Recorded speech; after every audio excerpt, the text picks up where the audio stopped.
अब देखो, प्रूफ करना है, proof that this is the general solution of differential equation. ये एक डिफरेंशियल इक्वेशन है, कौन सी, ये वाली, एक्स क्यूब माइनस का 3x y square d x is equal to y cube minus का 3x स्क्वायर वाई। ये जो डिफरेंशियल इक्वेशन है, तो अगर मैं इसमें d y upon d x निकाल लूँ तो d y upon d x, यानी डी एक्स को मैंने इधर भेजा है तो इसको नीचे भेजना पड़ेगा, तो ये ऊपर रहेगा। ये देख लो पहले तो आप, तो हमारी डिफरेंशियल इक्वेशन तो ये आ जाएगी y cube minus 3x square y, 3x square y. पहले तो आप ये डी वाई डी एक्स जो है देख लो इतना, ठीक है। अब इस डिफरेंशियल इक्वेशन को सॉल्व करना है और फिर प्रूफ करना है कि उसका जनरल सॉल्यूशन ये है जो ये लिखा है, x square minus y square equal to c times x square plus y square का होल स्क्वायर, ठीक है। ये हमें इसमें प्रूफ करना है, ठीक है। तो क्लियर है यहाँ पे। तो अब यहाँ पे क्या होगा, पहले तो हमें ये आइडेंटिफाई करना होगा। ये समझ में आ गया डी वाई डी एक्स कैसे आया, मतलब ये डी एक्स जो है वो इसके डी वाई के नीचे ले आए, ये डी एक्स है डी वाई के नीचे ले आए हैं और इसको इसके नीचे कर दिया, इस वाली चीज़ को इसके नीचे कर दिया है, ठीक है। अब यहाँ पे ये हमें देखना है कि इसको सॉल्व कैसे किया जाए। पहले हमें ये आइडेंटिफाई करना पड़ेगा ये कौन सी डिफरेंशियल इक्वेशन है। थोड़ा ध्यान से देखोगे तो ये होमोजीनियस है। कैसे, x की पावर 3, x की पावर 1, y की पावर 2, तो 1 + 2 कितना हो गया 3, ये भी 3, x की पावर 2, y की पावर 1, तो ये भी 3। हर एक टर्म में पावर सेम हो रही है लगभग में, तो ये क्या होता है, होमोजीनियस सिखाया था मैंने। अच्छा, अगर ये होमोजीनियस है तो होमोजीनियस को सॉल्व करने का तरीका क्या होता है, y = vx। याद करो, आपको अब होमोजीनियस वाली एक्सरसाइज आनी चाहिए। तो y = क्या लेते हैं, vx, फिर इसको डिफरेंशिएट करते हैं तो dy dx = vx में लग जाएगा प्रोडक्ट रूल, तो vx का 1 हो गया प्लस x dvy dx। अब इस रिजल्ट को हम इसमें पुट कर देंगे dy dx में, तो पुट कर दो इसमें, तो v + x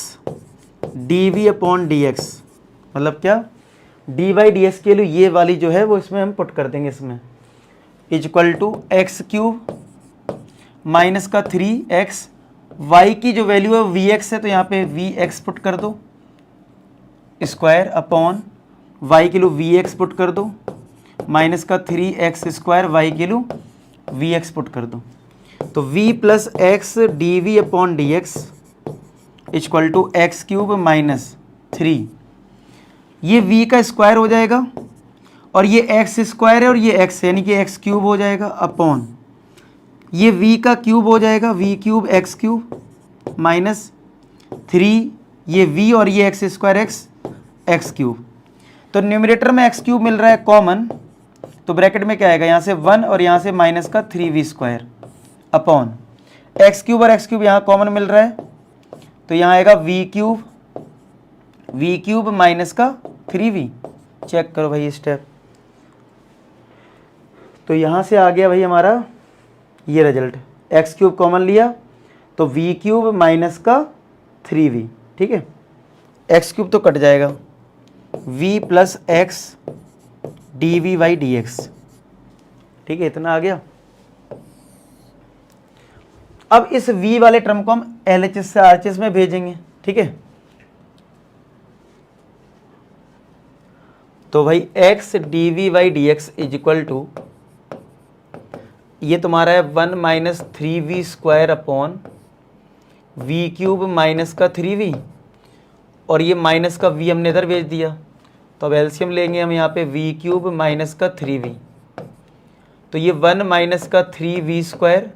इस माइनस v का मल्टीप्लाई v³ में होगा तो -v⁴, ये माइनस और ये माइनस प्लस का 3v²। आप खुद से करें कैलकुलेशन, ये मतलब आप देखो ऐसे तो करोगे, ये -v है, मल्टीप्लाई में ये टर्म आएगा v³ माइनस का 3v, तो कितना होगा -v⁴ प्लस 3v², वही लिखा है, ठीक है। तो ये प्लस का 3v² माइनस का 3v² तो कटेगा, तो फाइनली आ गया 1 - v⁴ अपॉन v³ माइनस का 3v, ये हमारा आया x dvy dx। तो आपको पता है होमोजीनियस में भी जब हम सिंप्लीफाई कर लेते हैं तो फिर वो वेरिएबल सेपरेबल ही होता है। तो वी डी वी इधर लिखा है तो इसको इधर लाना पड़ेगा, तो वी क्यूब माइनस का 3v और इसको डिवाइड में लाना पड़ेगा 1 माइनस वी की power 4 d v is equal to d x को इधर लाओ और x को डिवाइड में लाओ। तो क्या ये वेरिएबल सेपरेट हो गए? आप कहोगे हाँ हो गए। तो अब भैया इंटीग्रेट कर दो, अगर वेरिएबल सेपरेट हो गए हैं तो, अगर वेरिएबल सेपरेट हो गए हैं तो इंटीग्रेट कर दो। अब बात आएगी इसको सॉल्व कैसे करें। तो थोड़ी देर वीडियो को पॉज करो, सोचो तुमने जो इंटीग्रेशन सीखा है क्या आप कर पाओगे इसके बाद इसका इंटीग्रेशन। अब बात वही होती है कि इंटीग्रेशन एक ऐसा चैप्टर है, कितना भी प्रैक्टिस कर लो कभी कभी छोटे इंटीग्रेशन परेशान करते हैं। आप बताना कमेंट सेक्शन में हो रहा है कि नहीं हो रहा आपके साथ, मतलब खूब प्रैक्टिस कर रहे हो लेकिन फिर भी क्वेश्चन बिल्कुल लो लेवल का होता है तब भी हम समझ नहीं पाते हैं। तो ये इंटीग्रेशन की थोड़ी खास बात ये है, अगर पहला स्टेप स्ट्राइक नहीं करता तो फिर हो नहीं पाता है। तो इसको करने के लिए बेस्ट तरीका ये है, सेपरेट डिवाइड कर दो, यानी एक बना दो v cube upon 1 minus v की पावर 4, एक इसका इंटीग्रेशन कर लेंगे, फिर बीच में माइनस है तो माइनस लगा लो, और एक 3v अपॉन 1 माइनस वी की पावर 4 dv, एक ये बना लेंगे, और राइट साइड में तो dx अपॉन एक्स है ही। ठीक है, इस तरीके से हम करेंगे। अब फायदा ये होगा, इस वाले में तो 1 माइनस बी की पावर 4 को टी लोगे ना तो वी क्यूब हट जाएगा, क्योंकि वी की पावर 4 का डिफरेंशिएशन में वी क्यूब आ जाएगा। इस वाले में v की पावर 4 नहीं लोगे, v स्क्वायर को लोगे। क्यों? क्योंकि v dv है ना, तो v dv तब हटता है जब v स्क्वायर को लेते हैं, तो अलग अलग लेना है। मतलब इस वाले के लिए v की पावर 4 को t ले लेते हैं, और इस वाले में v स्क्वायर को एक नया वेरिएबल क्या ले लूं, यहाँ t लिया है, यहाँ पे क्या ले लूं, u तो हमने कहीं नहीं लिया ना, u कहीं भी नहीं है, चलो u ले लेते हैं इसको, v स्क्वायर को इसमें हम क्या ले लेंगे, u। तो चलो अब देखो क्या होगा, जब v की पावर 4 का आप डिफरेंशिएशन करोगे तो ये कितना आएगा, 4v cube dv equal to dt, यही आएगा इस वाले में। इस वाले में क्या आएगा, v स्क्वायर का डिफरेंशिएशन होगा 2v dv और ये du, तो यहां से v क्यूब dv की वैल्यू आएगी dt अपॉन 4, और यहां वाले में v dv की वैल्यू आएगी du अपॉन 2, यही तो आएगा। चलो पुट करना शुरू करते हैं। v क्यूब dv है dt बाई 4, तो dt बाई 4 लिखा, ब्रैकेट 1 अपॉन, इस पूरे टर्म को हमने t ले लिया है, अच्छा पूरे ही ले लो, 1 माइनस, ये चलो 1 माइनस टी बना रहने दो, चलो ये पूरा ले लूँ, अगर पूरा लूँगा 1 माइनस वी की पावर 4 को ही, तो फिर माइनस और आ जाएगा, क्योंकि 1 का तो 0 होगा लेकिन माइनस तो आएगा ना, तो माइनस आएगा, तो फिर माइनस हमें राइट साइड देना पड़ेगा, यानी इधर देना पड़ेगा। ठीक है, तो इधर माइनस आएगा मतलब, ठीक है। तो फिर यह हो जाएगा v क्यूब dv हो गया माइनस dt बाई 4, तो 1 अपॉन ये नीचे वाला टर्म हमने t ले रखा है। ठीक है, अब थोड़ा ठीक है, अब है माइनस का साइन 3 इंटू वी डी है du अपॉन 2, कितना है du अपॉन 2 अपॉन 1 माइनस, हमने v स्क्वायर को u लिया, ये तो v की पावर 4 है, तो स्क्वायर बोथ साइड करोगे तो v की पावर 4 क्या आएगा, u स्क्वायर आएगा ना, ये is equal to dx upon x. Check करो ये स्टेप, वीडियो को पॉज करके ध्यान से, क्या तुम्हें ऐसा अच्छा क्वेश्चन है, मतलब अभी सिंप्लीफाई भी करना पड़ेगा, ये लाना है तो आपको सिंप्लीफाई भी करना पड़ेगा। तो चलो इसमें ये माइनस तो बाहर आ जाएगा और ये 4 भी बाहर आ जाएगा, यानी 1/t का हमें इंटीग्रेशन करना पड़ेगा बस, माइनस ये 3 और ये 2 बाहर कर दो, यहाँ पे 1 upon 1 square minus u square du बन जाएगा, equal to dx upon x. अब ये किसका फॉर्मूला है सोचो, 1 upon a square minus x square, किसका फॉर्मूला है, 1 upon a square minus x square, 1 upon 2a a plus x upon a minus x, याद आया, a plus x upon a minus, ये वाला फॉर्मूला है ना, integration of 1 upon a square minus. अब ये फॉर्मूले आपको याद होने चाहिए, तो इसका फॉर्मूला क्या है, 1 upon 2a log A plus x upon a minus x, जिसमें आपका यहाँ पे a कितना है 1 है और x की जगह यहाँ पे u है। ठीक है, तो ये लिख लो फॉर्मूला, फिर मैं अप्लाई कर रहा हूँ। तो देखो ये कितना आया, माइनस का 1/4, ये 1/t का हो गया लॉग t, माइनस का 3/4। अब देखो इसमें लगाते फॉर्मूला, 1 अपॉन 2a, अब a तो 1 है तो 2 आएगा सिर्फ, log a plus x a minus का x, a प्लस का x अपॉन a माइनस का x is equal to log x plus, अच्छा यहाँ पे भी लॉग है, यहाँ पे भी लॉग है, यहाँ पे भी, तो कांस्टेंट टर्म में भी हम क्या कहते हैं, लॉग c लेंगे। ये मैंने बहुत बार आपको सिखाया है कि अगर सब कुछ लॉग में आ रहा है तो हम कांस्टेंट टर्म को भी फिर लॉग में ले लेते हैं, ठीक है। इतना आ गया। और सर ये 3/2 था यहाँ, ये 3/2 है, तो माइनस यहाँ भी है, माइनस यहाँ भी है, और 2 2 जा 4 यहाँ भी है, तो क्या -1/4 कॉमन मिल जाएगा, और ये लॉग टी ये कॉमन ले लिया, और ये मॉड तो लगा ही सकते हो, लॉग टी। अब देखो 3 2 2 जा 4, ये 4 कॉमन लिया है, माइनस भी कॉमन, 3 बचा, तो प्लस का 3 log 1 plus u upon 1 minus का यू ब्रैकेट क्लोज, और ये log m plus log n से लॉग एम इंटू एन आ जाएगा, यानी एक्स इंटू सी हो जाएगा। आप पहले इतना नोट कर लो, फिर इसको और फर्दर सिंप्लीफिकेशन, इस बड़ा टास्क है इसको प्रूव करने के लिए। अगर आपको सिंप्लीफाई करना आ गया इस क्वेश्चन में तो बहुत बड़ा काम आपको आता है, मतलब और ये अब देखो देखा है तो सॉल्व तो हो ही गया कहीं ना कहीं, लेकिन अभी हमें सिंप्लीफाई करने पे पहुंचना है। अभी हमारा आंसर वो हमें लाना है उधर, ठीक है। इतना नोट कर लिया होगा। अब देखो यहाँ पे, अब लॉग में जो मल्टीप्लाई में होता है वो पावर में आ जाता है, ठीक है। तो माइनस का 1/4 लॉग टी प्लस, इस 4 को हम क्या करेंगे, माइनस चलो रहने दो, या माइनस को भी इस साइड भेज देते हैं, माइनस को भी भेज दिया, मतलब माइनस इस साइड लगा दिया, और ये क्रॉस मल्टीप्लाई 4 भी भेज दिया, ठीक है। लॉग एक्स, ये इधर से अलग सिंप्लीफाई कर लेते हैं ना। अब ये लॉग टी हो गया, और ये जो नंबर है ना ये पावर में आ जाएगा, यानी ये बन जाएगा log 1 plus u upon 1 minus u की पावर 3 आ जाएगा, समझ रहे हो। अब log m plus log n, तो ये और ये क्या आ जाएगा, मल्टीप्लाई में आ जाएगा, यानी कि लॉग, यहां से तुम्हारा आ जाएगा क्या, टी का मल्टीप्लाई आ जाएगा इसमें, 1 plus u upon 1 minus you का होल क्यूब, ऐसा आ जाएगा यहाँ पे लॉग एम। ये मॉड लगा लो, ठीक है, इधर मॉड लगा लो। लेकिन आपने देखा होगा, मैंने तुम्हें कई बार बताया, हमें पता है कि मॉड है, तो आप बार बार मॉड लगा के क्या होता है, थोड़ी कैलकुलेशन अजीब सी दिखने लगती है,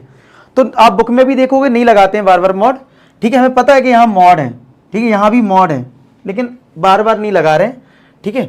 तो लॉग, अब यहाँ से यहाँ भी मॉड होगा, यहाँ भी मॉड होगा, लेकिन मैंने कहा ना मॉड से थोड़ा अजीब सा दिखने लगता है, और बुक में भी नहीं लिखते हर स्टेप में, ठीक है, लास्ट में लिख देंगे या कहीं कहीं लिख देंगे जब जरूरत लगेगी, ठीक है। तो लॉग ये हो गया टी, मल्टीप्लाई में आ जाएगा ये 1 plus u upon 1 minus you का होल क्यूब इक्वल टू, ये जो है माइनस वो पावर में चला जाएगा, तो लॉग एक्स सी की पावर, एक्स सी की पावर क्या आ जाएगा, -4। अब लॉग और लॉग कंपेयर होके हट जाएगा, तो क्या बचा फिर हमारा, टी टाइम्स, ये लॉग और लॉग हट के कंपेयर होके, तो T times 1 plus u upon 1 minus u की पावर 3 इक्वल टू एक्स सी की पावर -4। अब वैल्यूज पुट करना शुरू करते हैं। टी हमने किसको लिया था, टी लिया था 1 माइनस वी की पावर 4 को, तो 1 माइनस वी की power 4 bracket 1 plus u, u किसको लिया था, वी स्क्वायर को, तो v square upon 1 minus v square की पावर 3, ये हो जाएगा 1 अपॉन एक्स सी की पावर 4 हो जाएगा। अब इसको सिंप्लीफाई करना है हमें, ठीक है। अच्छा v कितना होता है, देखो x equal to v x होता है, तो v की जो वैल्यू आती है वो y अपॉन एक्स आती है। चलो इसको पुट करते हैं v की वैल्यू को, तो 1 माइनस v की अगर यहां पुट करोगे तो y की पावर 4 अपॉन एक्स की पावर 4 आएगा, ब्रैकेट यहां पुट करोगे तो 1 प्लस वी स्क्वायर है, मैं थोड़ा अच्छे से लिखता हूं बाद में मैच कर लेंगे आंसर, 1 प्लस वी स्क्वायर, तो क्या आएगा y square upon x square upon 1 minus y square upon x square की power 3 equal to 1 upon x की पावर 4 सी की पावर 4, यही तो आएगा। अब यहाँ पे x की पावर 4 एलसीएम मिल रहा है, तो ये हो गया x की पावर 4 माइनस वाई की पावर 4 ब्रैकेट, इसमें एक्स स्क्वायर एलसीएम लो, इसमें भी एक्स स्क्वायर, तो जब इसमें एक्स स्क्वायर एलसीएम लेंगे तो ये आएगा x square plus y square upon, जब इसमें एलसीएम लोगे तो ये एक्स स्क्वायर इधर पहुंच जाएगा, तो यानी x square minus y square, और इसका एक्स स्क्वायर और इसका एक्स स्क्वायर कट जाएगा, एलसीएम लोगे ना तो नीचे दोनों का सेम ही है ना, मैंने काट भी दिया, 1 अपॉन एक्स की पावर 4 सी की पावर 4। अब एक्स की पावर 4 कट गया, ठीक है, समझ रहे हो, ये x की पावर 4 है, ये y की पावर 4 है, तो क्या हम इसको x square plus y square x square minus y square लिख सकते हैं, क्यों, a plus b a minus b क्या होता है, a का स्क्वायर तो ये आ जाएगा माइनस b का स्क्वायर, यानी फैक्टराइज कर दिया, क्या कर दिया, इसको फैक्टराइज कर दिया, और ये जो लिखा है वो लिखा रहने देते हैं, यानी कि x square plus y square upon x square minus का y square equal to 1 upon सी की पावर 4। तो इससे होगा ये, अब तुम्हारा ये वाला टर्म भी जो है, एक मिनट, ये कटेगा, स्क्वायर तो आ गया हमारा, ये वाला टर्म तो आ गया, एक x square minus y square कहाँ है, अच्छा हाँ ठीक है, देखो यहाँ अभी जो है वो पावर यहाँ पे 3 थी ना, तो ये 3 है, ये पावर क्या है 3 है, और हमें जो लाना है